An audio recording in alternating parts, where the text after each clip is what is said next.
I am honored and humbled today to introduce Phileena Heuertz to talk about the vital importance of creating space for what she calls mindful silence. And we'll talk about the book that she's written with that same term, also known as contemplative prayer and solitude. Phileena has an amazing background and story about her own discovering of a contemplative practice that I think will inspire all of us. So welcome, Phileena. Thank you for taking the time to chat with us. Of course. Thank you, Brian, for the invitation. You bet. Let me give you a little background about Phileena. She is an author, a speaker, a spiritual director, a retreat guide, and a yoga instructor.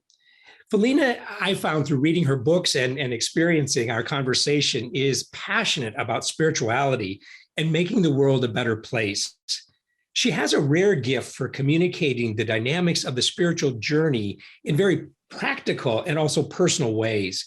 She gracefully guides others toward personal growth, bringing harmony to the active and the contemplative dimensions of our lives. She's had quite a journey serving, working with social justice among the world's poor.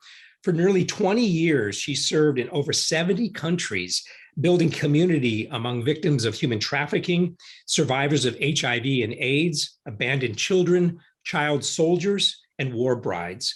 You might say that she has certainly come face to face with human horror and suffering. Phileena is the author of two books. One is Mindful Silence, which to me, as I read it, it's a handbook on the contemplative life, both the ups and downs, the practical pieces, but also the deeply transformative pieces. It gives us the fundamentals of the contemplative spirituality, drawing from the rich spiritual wisdom tradition, as well as her evocative personal experiences she shares with us. So thank you for, in writing that book, being so vulnerable to share your journey with each one of us. She's also the author of Pilgrimage of a Soul, contemplative spirituality for the active life. In it, she really provides a strong foundation that demonstrating that contemplation is essential for all people who take their personal faith and service to the world seriously. So I'm just excited about our conversation and so glad to be able to chat for a bit. To begin with, Phileena, would you mind just kind of giving us your spiritual journey, maybe from early childhood, what faith tradition shaped and formed you into young adulthood, into your life now? Who are the people, the events that really shaped and formed you if you look back over your shoulder? Mm-hmm. Sure. Yeah. So I grew up in really a fundamentalist kind of evangelical church. My father was a pastor, and he was certainly a very formative figure in my life and remains so to this day. Once I left home, I went to a Christian liberal arts university and was exposed to a lot of different Christian faith traditions. And as time progressed in my early adult life, I ended up transitioning to the Catholic faith. So I joined the Catholic Church as I guess I was in my 30s, and that decision was really inspired by the contemplative tradition, because I had found my way into that tradition or path, and was looking for a church that could support the contemplative dimension of my faith. And Thomas Keating, known as one of the architects of centering prayer, and he established contemplative outreach worldwide and was a Cistercian monk, as you, I'm sure, well know. And he actually had introduced me to the Christian contemplative tradition and a practice called centering prayer. So those are some of the kind of bigger mile markers of kind of the externalized picture of my faith journey. But what was happening internally all along the way, really, I think, has been a process of discovering or remembering who I really am. And whatever kinds of, church communities, faith communities, or spiritual practices that could support that awakening and discovering or remembering my essence, that's really been crucial to my unfolding. Yeah.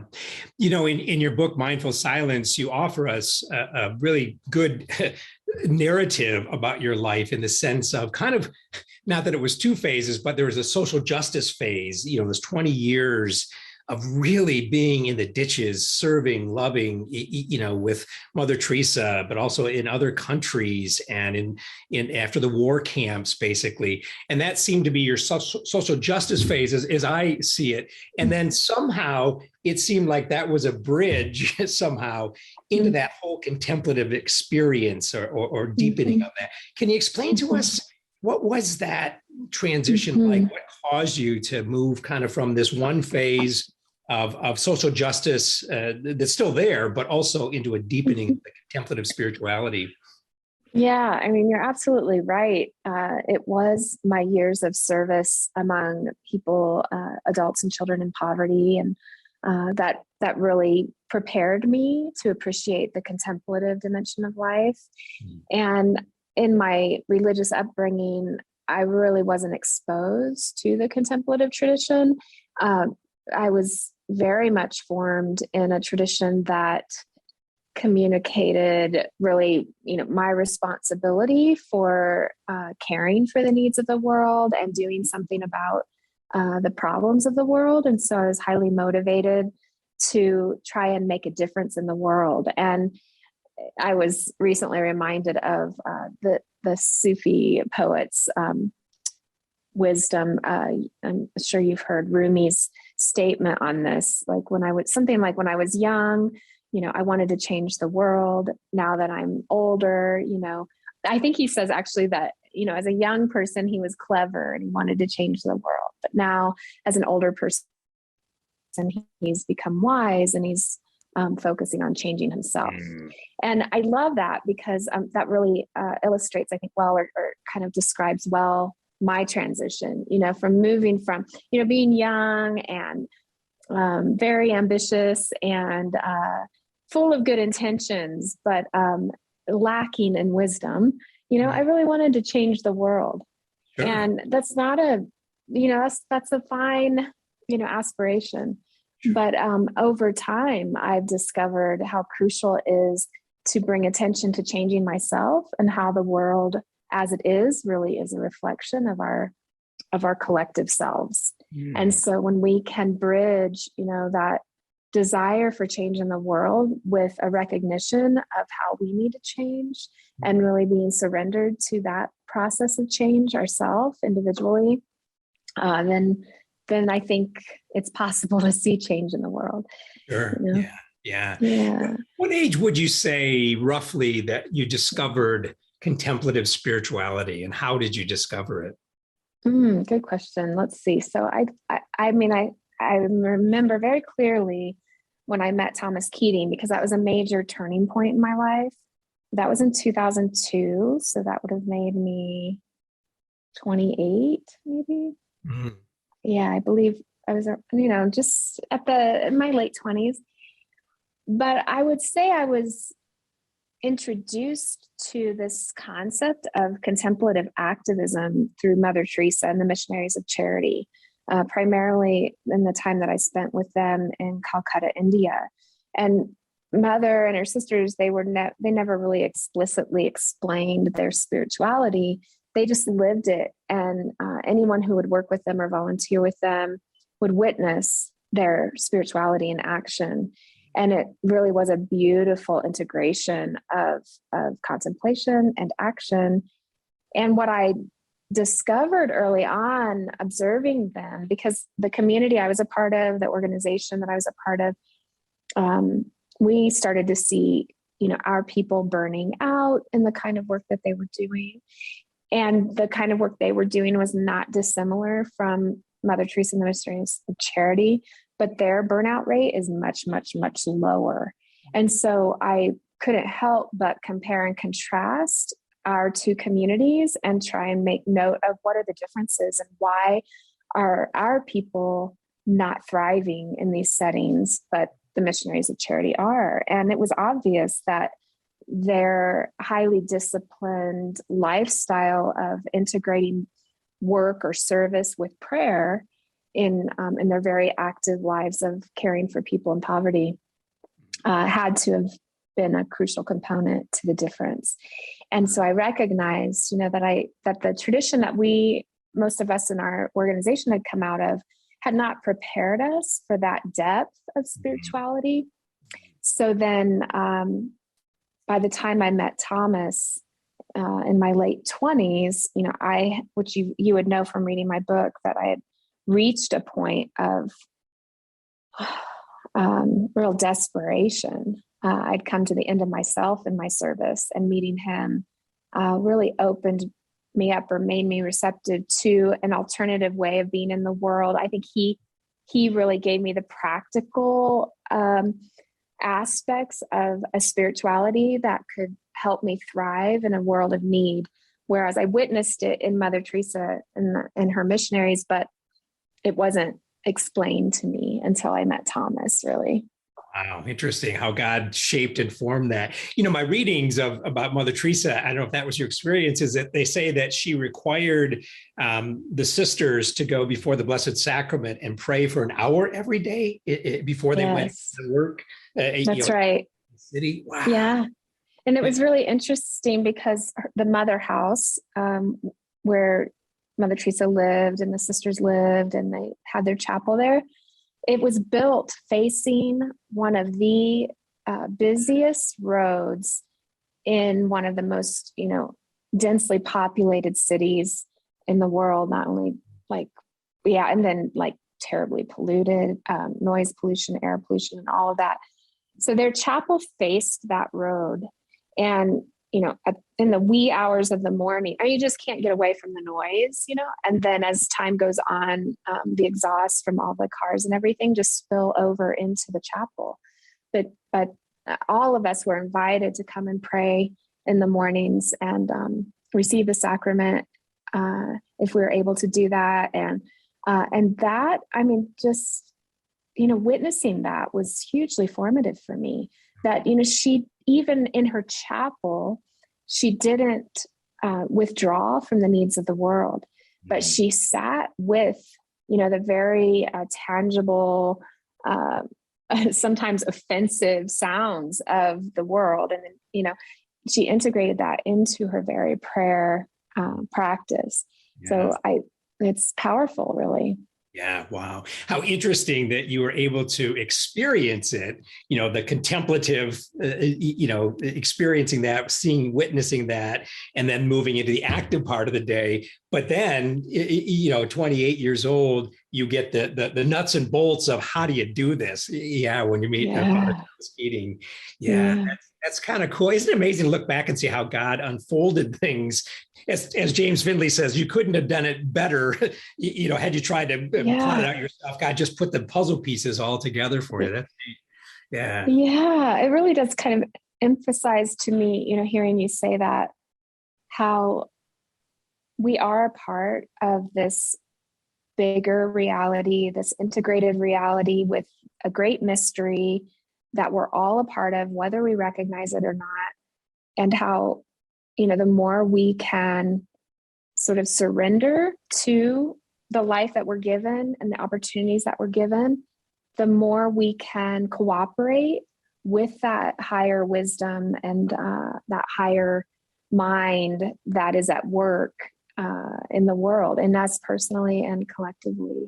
Yeah. Wow. Amazing. If you had to, again, the word contemplative prayer, not that we can ever fully define it, but if you had to say, what's your definition of contemplative prayer? And how is it different than other forms of which are fine too, ritualistic prayers, but how is contemplative prayer? How would you define it? And how is it more transformative, perhaps? Yeah. Oh, great question. And if you don't mind, I'm just going to crack a window because It's getting quite warm in this sunroom. What a gorgeous! Yeah, now we get to enjoy your room there. That's beautiful. Yeah. The sun has been behind the clouds and it was quite cool, but now it's warming up. So let's just make sure that my settings are okay. Yeah. Contemplative prayer to me is really prayer of surrender. And I know some people have problems with that word.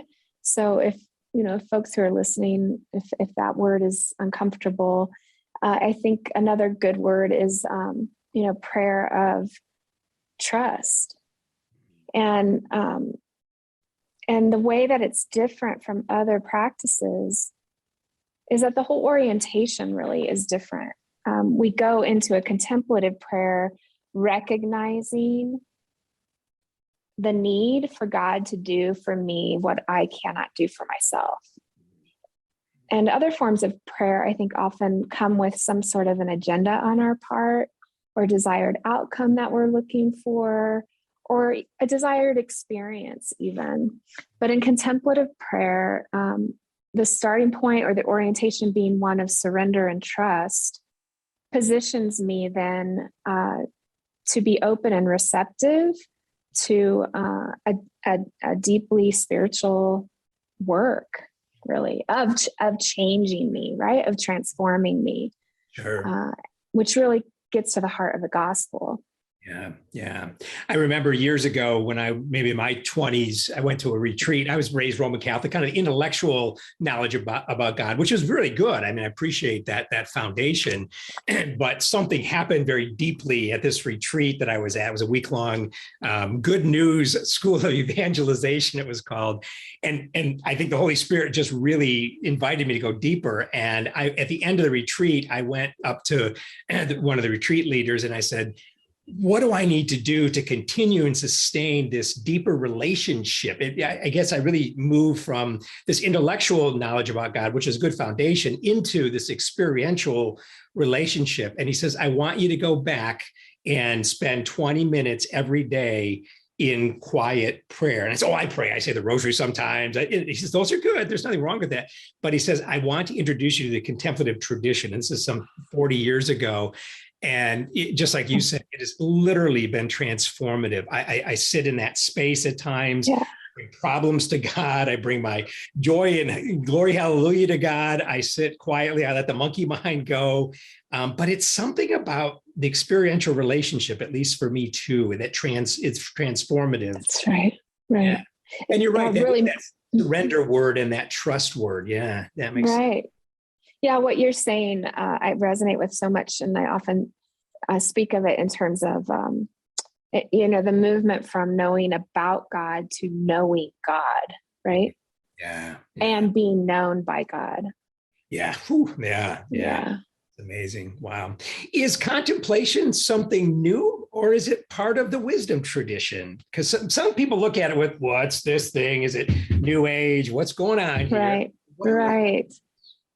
Yeah, well, certainly, as we study the lineage of the Christian faith tradition, we can go back all the way to at least the 3rd and 4th century desert mothers and fathers of whose writings we have today, and we can learn about their approach to prayer being very much something of contemplation.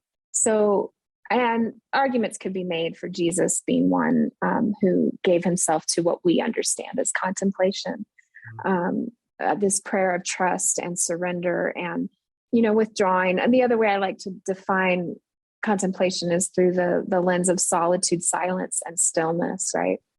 And we see Jesus's example of that, withdrawing to places of solitude, spending time in silence, being still. And what I have found is that when we can exercise time in solitude, we develop this capacity to be more present to God, to ourselves, to others. When we make time for silence, we develop a capacity to listen to ourselves, to God, and to others. And when we make time for stillness, we develop this capacity to really discern what is ours to do in the world. And that becomes really crucial, I think, for those of us living in these modern times and being bombarded with so many opportunities and so many choices, and struggling really to know how to respond to the world in a way that is really authentic and full of integrity to who we are and why we're here. for each of us. And, a very rich ancient tradition, roots in yeah, for sure. Yeah. It seems like there was a point in our history, Christian and otherwise, particularly in the Western world and maybe elsewhere, we lost that tradition. How did we lose it, do you think? What happened? yeah, right. I know. It's really unfortunate how that happened. But the way that I've understood it as I look at the history is really we can look at the Great Schism, where the church, the unified, evolving Christian faith church, split into the Eastern and the Western kind of expressions of the church. And the Western expression really began to align itself with the rational mind. This is also influenced by the Age of Enlightenment, and where we began to prioritize more of the mind, like the intellectual rational mind, at the expense of what we might call the heart mind. I think maybe Cynthia Bourgeault uses that term too. And so the Orthodox tradition in the East actually maintained a great degree of the contemplative dimension of the faith, but in the West, as it kind of split off and began evolving and merging a lot with the culture of the day and the times, this more intuitive heart mind way of knowing kind of got pushed to the wayside. I guess it just wasn't as interesting or as valued. And so we kind of got cut off from that part. And now in these times, we're seeing a renewal and a more unifying coming together of these two dimensions of being and two dimensions of faith. Yeah, that makes sense. I often experience it at times, but more with contemplative practice. That's not almost feeling like my head is cut off at the throat. It's like I'm just stuck up in here. Yes. It's like there's that journey, like, oh, I just wish I could quiet my mind and sink into the heart and connect the two. And it seems like in our culture right now, that monkey mind, it's actually become a trap. What was, the Enlightenment was a wonderful thing. It seems like now we're trapped up in here and can't get out of it. And it seems like, I'm wondering if it's like the movement of the Holy Spirit that is, bringing the pendulum back, saying, there is another way to connect the heart mind, because it seems like it's coming back in our Western tradition. Certainly, Father Thomas Keating and Merton were huge pioneers in bringing that Eastern tradition back into the Western world. It seems like, Yes, and what you're touching on, and for those who may be listening who are really new to the contemplative tradition and concerned that it's New Age or something of that nature, there are similarities between the Christian contemplative tradition and Eastern faith traditions or spiritual traditions like Buddhism and Hinduism and that sort of thing, because both the contemplative tradition and some of these Eastern traditions who have maintained a connection to this contemplative dimension of life, they're all coming out of the same kind of part of the world. I mean, they're all coming from the East, and we've been cut off from that aspect. But there are similarities and that's what actually I found to be quite beautiful. That there's some common ground to meet in the contemplative field with people from other cultures and other faith traditions and worldviews. In the contemplative realm, we can meet there, but all of that to say, there is, even in the Eastern, like the Eastern Orthodox, I'm thinking about the tradition of the Jesus prayer and long-standing tradition of this contemplative practice called the Jesus prayer. And when that practice was being taught, it's been said that the instructors would teach us to bow the head to the heart, to do this prayer. And if we've grown up in the West and we've grown up in a traditional kind of church, maybe in Sunday school, we learned when it's time to pray, we fold our hands and bow our head, right? And that comes from this ancient contemplative instruction on how to pray. And what it's about is really giving reverence to the heart, the so-called heart. And so we bring the mind down into the heart, which is situated in the body, which is this intuitive wisdom that was known, so long ago, that now with modern science, we can bridge the connection, where science is revealing that we actually have three brains, that this isn't the only brain, the rational intellectual mind, so to speak, but there is a heart brain and there is a gut brain or body brain. And so the contemplative dimension knows this wisdom intuitively without explicitly, explaining it or backing it up with scientific evidence.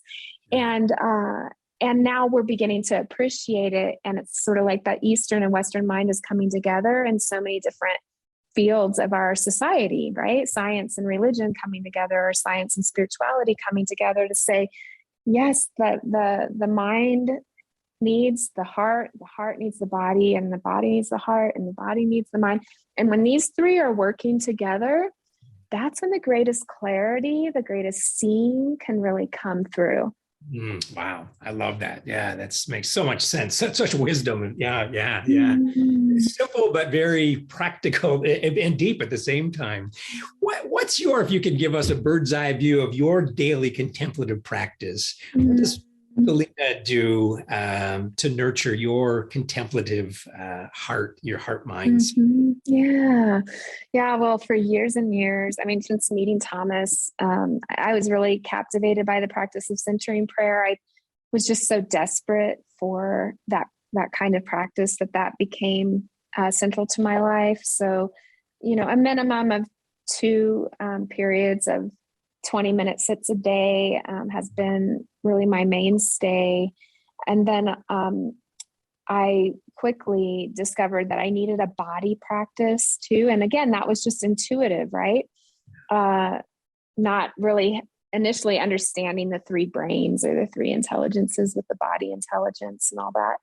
But I intuitively was drawn to a body, like a spiritual body practice, and couldn't really find anything in the Christian faith tradition that supported that, and found yoga to be a really wonderful complement to my Christian faith journey.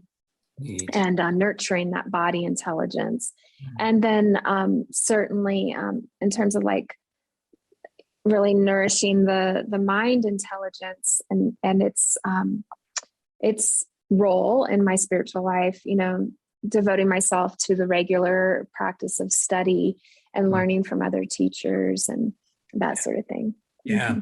Reminds me of from the Living School. It kind of created this rule of life. It's actually the book I've written that'll come out from Paul, Finding Flow. And as I look at all of our spiritual, heroes, wisdom traditions, current and past and present, it seems like, as you mentioned, there's 4 practices. There's that solitude, whatever on a daily, basis pulls us out of this noisy world and quiets us, allows us to create that prayer of trust, that, prayer of surrender, be it yoga, be it, centering prayer, and some other practices we'll talk about. And then that spiritual reading, reading scripture perhaps, but also, the works of other wise leaders, and the community. Who do we surround ourselves with that invite us to grow? Like obviously Keating was part of your community that God used to help you grow. But our families, and our friends, spiritual friends along the way, maybe spiritual directors as you are. And the last is discovering our spiritual gifts and using them in ways that help make the world a better place, but are also life-giving to us because we're pursuing our passion. So yeah, that finding flow is kind of the term that I throw at that as you're mentioning. Yeah. How does your contemplative practice help you discover, the fancy word is discernment. You touched on that. How does your contemplative practice help you discern the movement of God in your life? And if you can give a practical example of something you were, kind of discerning big or small to do, how did contemplative practice help you with that?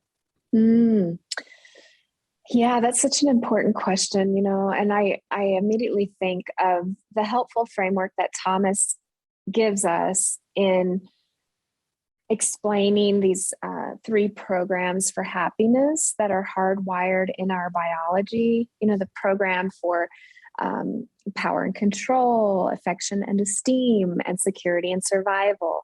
That these are fundamental, basic human needs to have a degree of power and control, affection and esteem, security and survival. The problem comes when we are overly attached to those programs. And this is what Jesus's life portrayed and became such an important exemplar for us. He wrestled with this very thing that you're asking me about, like discerning the voice of God and the leading of God, the Father, in his life. And actually, the experience of Jesus in the desert for 40 days when he was tempted is an incredible illustration of how he wrestled with these three programs. And so we can look at that and study it more in depth. If there was more time, I could go into it in more in my retreats and in my books. I read your book, break it down. For sure, yeah. So if you're curious about that, folks, you can check out the book. But anyway, these programs for happiness, they really helped me in the process of discernment, because I began with the help of contemplative practice to develop this inner witness, this observing mind, being able to pay attention to my motivations and my attachments. So when am I overly attached to what other people think of me in particular? So that's one that comes up a lot in my life. It's really hardwired in me, although we're challenged by all of them. So usually there's one that really stands out that's very dominant. And in my life, it's been, this attachment to what other people think about me. And in the process of discernment, there have been key experiences along the way where I was faced with a fundamental challenge, much like Jesus would have been. Do I go with do I make a decision based on what everybody else is going to be comfortable with and approve of? Or do I follow, that still small voice that may be asking me to swim upstream or go against the flow of culture or religion or whatever? And Jesus is just such a great example of that, right? So in my life, there've been countless. Early on in my professional life, really speaking toward the experience of patriarchy in the organization and standing up for the rightness of how I was positioned in the organization as a woman, very threatening kind of thing to a system of patriarchy, right? So like that was a big one of discerning that. Now it would have been much easier to just stay in what was comfortable in terms of being and doing what I thought everyone in the organization really wanted from me or needed from me or approved of, right? But I had to go, toe to toe with that system. Then later joining the Catholic Church was another big one. What was my fundamentalist evangelical father going to say about that, right? How was my husband going to feel about that? So again, facing patriarchy, you'll see a theme here, which I didn't set out to. I had no agenda. It's just been the way in which, God has been helping me remember who I am and to be true to that, regardless of the approval of other people. What I hear in you is that still small voice. Contemplative practice, as you mentioned, helps you hear that voice and know when it's time to, swim upstream or when it's time to go with the flow or what. Yes, listening to that, that heart mind again, exactly. Brains. So where is the movement of God? And I loved in your book you mentioned. As an aside that I think it was Keating or somebody that someone asked, what's the opposite of faith? And the typical answer is certainty, or certainty, or typical answer is doubt. But what you said is it's certainty. That's right. that, we are called, as we're discerning, there is that mystery, that sense of, I'm not certain if this is where God leading me. And when we think we're certain, then we've gone into our ego again, but if we sense that sense of mystery and we discern both individually, perhaps as spiritual directors, in our own prayer, in our community, discerning where is God's movement, there is that sense of mystery of trusting the movement of the Holy Spirit in that. So that's powerful. Yeah, Brian, I would just add, just for maybe just a little more clarification for folks who may be listening, because this is such a crucial thing that you've raised, this issue of discernment. It is so delicate. And we often deceive ourselves, right? And so contemplative practice really is about cutting through all of the noise, whether it's attachments to programs for happiness, or if it's particular aspects of culture or family of origin stuff that tells us, this is who I am, which essentially kind of forms the false self, which people might be familiar with. And contemplation really helps us to cut through that muck, to be able to see a little bit more clearly, what is true, what is really true, what is truth, and who is the truth in us, and how to then find courage to live that. Thank you. That's you touch upon, and we could spend the next day or weekend talking about the false self and true self, but there is that sense of contemplation does expose that false self and true self. And many of us have heard those terms. If you had to, again, give a simple definition of what the false self is and what the true or authentic self is, what would you say those are? And how does contemplative practice help you be transformed and identify and then grow spiritually through that differentiation? A simple question. I know, right? No, I love this. So this is great to be able to reflect on that. I think at this point in my life, I would define the false self as, an illusory self or a shadow of what is true. It's not inherently bad. It's doing its best to move us through the world in a way really that keeps us safe and secure. Okay, I think that is could be boiled down in a way to the fundamental kind of motivation of our false self is to keep us safe and secure. And the true self is a self that is really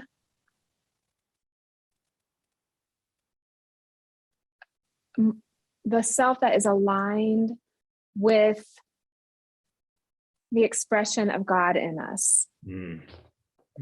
I think that's how I would say it, so it's like the self that is aligned with the expression of God in us. We're all made in the image of God. We are all, temples of the Holy Spirit. There is, in the Christian doctrine, this doctrine of divine indwelling, God has chosen to make God's home within us. So how do we align with that presence in our life and live into that fullness? The false self can't really go there because it's not safe and it's not secure. It can be unpredictable and sometimes scary, but on the other side of that is really fullness of life. And the true self gets us there. Yeah. How does contemplative practice, how has it helped you differentiate and grow? And not that we ever get there, I suppose, on this journey, but maybe grow closer to the authentic self. Yeah, right. Oh boy. I mean, the first thing that comes to mind is the courage that is uncovered through contemplative practice, which is, I think, a birthright for all of us. And again, if we look at the example of Jesus, I mean, he's the most courageous person, right? I mean, he followed God the Father's calling all the way to crucifixion. Who of us can do that willingly, right? And yet we have these exemplars like Gandhi and Dr. King and, others throughout history who also embody that kind of courage. That kind of courage can really be uncovered through contemplative practice and that's what's, I think, surfaced for me and helped me to be willing to really live into more of my true self in relationships and in responsibilities and all of that. Powerful. Yeah. Courage. Wow. That's powerful. Yeah.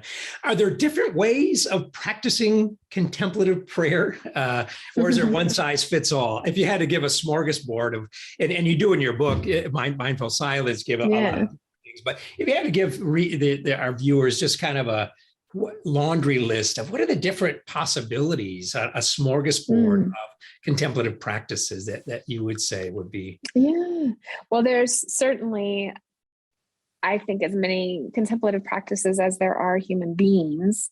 And we can get real creative about that. I did an online kind of 3-hour webinar situation with Contemplative Outreach in Chicago recently. And at the end, we had a Q&R time. And one of the ladies was asking a similar question because she finds it very difficult to do sort of traditional practice where you sit down and you're quiet and you're still. But she talked about how she has these wonderful experiences in the kitchen when she's cooking and doing dishes and that sort of thing.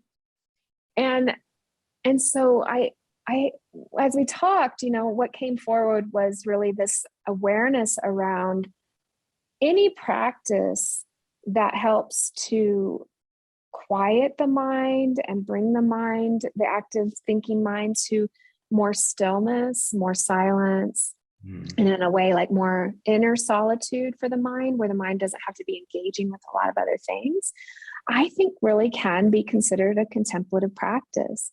And for some, and this woman, the way she was describing her experiences, I couldn't dismiss that she was having contemplative experience, right? And she was able to be really right here, right now, in the present moment. And the mind was quieting. And I think, that's a wonderful start, if you will, to the contemplative path. Yeah. There are walking meditations like the Labyrinth. Some people who really do find it hard to sit down and be still find the Labyrinth to be of use. And there's a walking labyrinth. You can find little like hand labyrinths that you can move a little stick around, and that can be helpful for people. I really like to promote yoga as a body practice, kind of outside the traditional Christian faith tradition. And then there's practices like prayerful reading, like Lectio Divina. So if people who have a hard time kind of letting go of the mind being more actively involved, Lectio Divina can be a wonderful practice of letting the mind be engaged in a sacred text. And slowly, as you go through the practice, you can come into a state of more quiet and stillness and letting the mind rest and relax. And then, of course, I can't advocate centering prayer enough. I think it's really a wonderful practice, but I recognize that it's not for everyone. And I think we need to be realistic about that, Yeah. It's interesting. And what I hear you saying is find the practice that's most life-giving to you, that draws you closer to quiet the mind, draw closer to God. Years ago, when I was at the Living School, I was struggling with centering prayer as kind of this rigid practice, that this is the way you do it. And if the Virgin Mary appears to you in the middle of centering prayer, you just say, hey, I'm busy here, go away, and you stay centered. And that may work for people, but I went up to Jim Finley and I'm like, I have these conversations with God sometimes, and they're really life-giving for me. I really feel God's presence and that direction and wisdom and guidance. I said, am I doing it wrong? And I loved it. Jim Finley goes, Brian, first of all, there's no right or wrong way. He says, does your practice draw you closer to God? Certainly something St. Ignatius would teach us, or is it pulling you away? And I said, I really feel guidance. It really helps me, with solving problems of just living, of just receiving God's love. And he says, so stick what is drawing you closer to God. And I really appreciate that Finley told me that, because I think some of these practices, at least my experience is, they're wonderful. They're, just like but some people take them and I was doing that, take it as a textbook, like, okay, here's the cookie cutter. Yeah. And the goal isn't to do the cookie cutter, to follow the textbook. The goal is to open ourselves up so that there's room, for grace, for God's Spirit to speak to us and connect with us. So I appreciate that. Yeah. And it's interesting too. My wife, when I first learned about, contemplative prayer, and I was doing it every morning, we have 4 kids and they were all young and and I get up early and I'm an introvert. So it was very comfortable for me to just sit, quietly. And I was like, to my wife, Denise, like, why aren't you sitting quietly and doing this? Why aren't you talking to God? And she looked at me and she goes, Brian, I talk to God all day long. The only peace and quiet I get is in the shower. I ask God for the strength to help me through the day. Just like the woman you mentioned, I ask him throughout the whole day. I'm talking to God. I'm talking to Mary. And she was actually practicing the presence of God like Brother Lawrence, and I didn't realize that. So again, that sense of whatever draws us closer to God, it seems like, yeah. How does the contemplative practice help us? You talk about in your book, Mindful Silence, that there is the active part of the day and the contemplative part of the day, that if we look at it that way in our culture, it seems like we immediately jump into the active part of the day, and there's that frenzied thing. How do those two parts of our day, contemplative and active, how do they serve as a bridge so that we have more peace throughout the course of the active part of the day? What do you find? I'm thinking about, first of all, just how it is generally really critical for us to develop a contemplative practice, because that dimension of us is so underdeveloped. The active part, we're well versed in, right? Exactly. Once we can really, develop that contemplative practice, then we're waking up really the contemplative heart mind that can integrate into our active life. And once we begin to develop that contemplative way of knowing and seeing, then it integrates into everything that we do. And in that way, life becomes a lot more rich and meaningful and vivid. And then that discernment is being carried through all of our interactions with other people, with work responsibilities and whatnot. Yeah, neat. Yeah, that's powerful. What would you say, Phileena, as we get ready to conclude, to those of our viewers that maybe have never experienced a contemplative practice, but want to take a peek at it or begin to experience it? What would be the first step that you might say a viewer might consider doing to begin entering into a contemplative lifestyle or practice?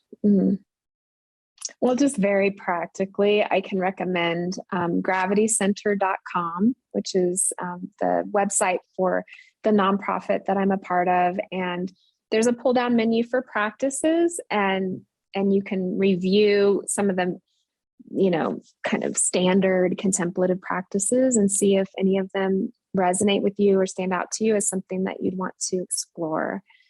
Other than that, I would encourage folks to find a time of day that works for them, to withdraw from the busyness, the responsibilities, the relationships, and just sit down and be with yourself. And maybe set a timer for 5 minutes if you're new to this, if it's really unusual for you to be alone. Set a timer for 5 minutes and just see what it's like for you to be still, to be quiet.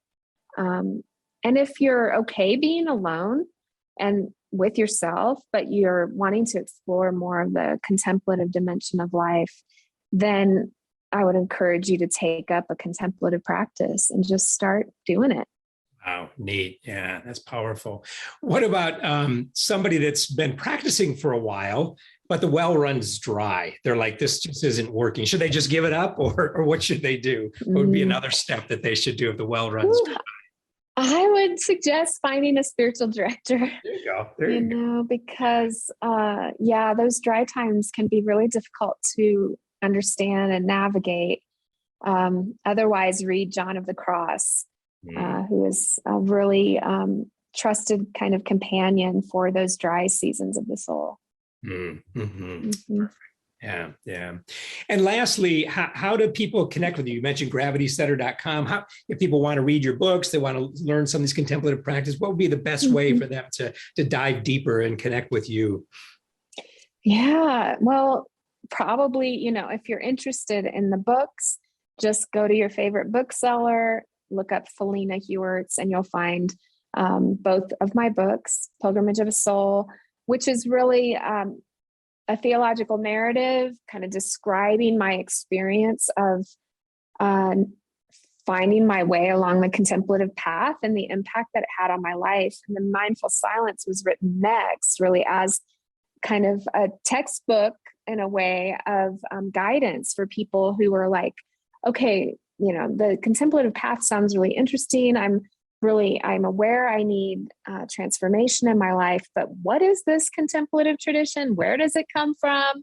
And again, even though it is kind of a guidebook, it's a vulnerable work that I think people can relate to some of aspects of my story and the way that I try to demonstrate the impact of the contemplative life on a person. So yeah, go to your favorite bookseller, find those books. Otherwise, gravitycenter.com or Phileena.com are good ways. And I'm on all the social media handles too. So. Phileena, thank you so much. This has just been a rich conversation, and thank you for using your gifts in a way to make the world a better place, and to teaching us, how to draw deeper in that relationship with God. So may God continue to bless you, your life personally, individually, and professionally. And thanks for being with us. Thank you, Brian. It's been a real pleasure to visit with you. God bless.